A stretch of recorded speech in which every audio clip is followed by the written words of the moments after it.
everyone, and welcome back to the Introverted Aromatherapist.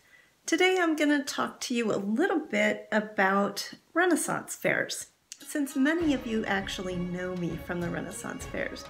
And I'm going to explain to you a little bit about what it really means to be a merchant at a Renaissance fair. First of all, there's probably over 100 Renaissance fairs in the United States. There's at least one in every state and sometimes 2 or 3. Each Renaissance fair is an independent company owned by an independent company. And we as merchants are also independent companies who contract with the fairs to be there. It's not like a traveling circus. We don't all do the same fairs. We each have our own schedule and we do what we do because we love it and we love our art, whatever it is.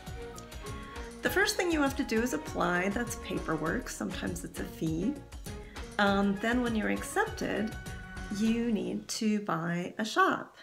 Now, when I started Renaissance fairs 28 years ago, I bought my first shop for something like $1,500. Now it would take you something like $20,000 to buy a booth. They're very expensive at this point.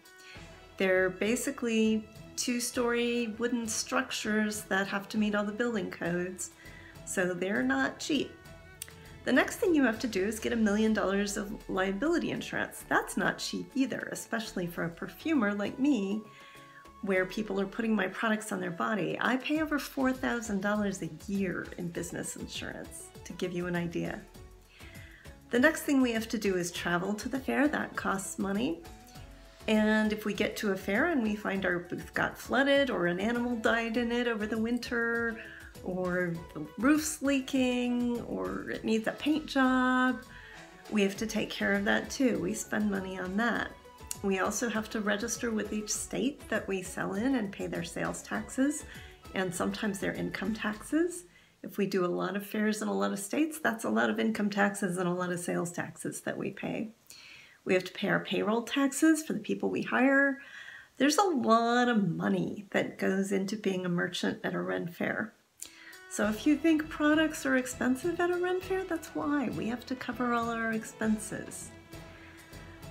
And to give you an idea, I have to start making all my products in March for my fairs, which start in June. So I spend March, April, and May, June, and July in heavy production, trying to make sure I have enough stock of everything to sell over the summer.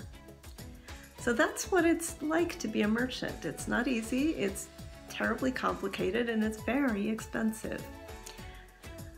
That's how I get my products to the Renaissance fairs. It takes a lot of work. So you also may notice I have a new YouTube studio. Ta-da! I hope you like it. Make any comments you have below about it. And also do press the subscribe button below if you're enjoying my videos.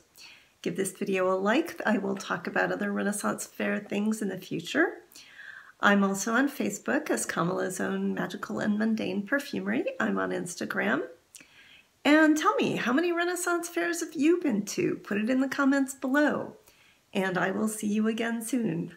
Walk in beauty. Bye.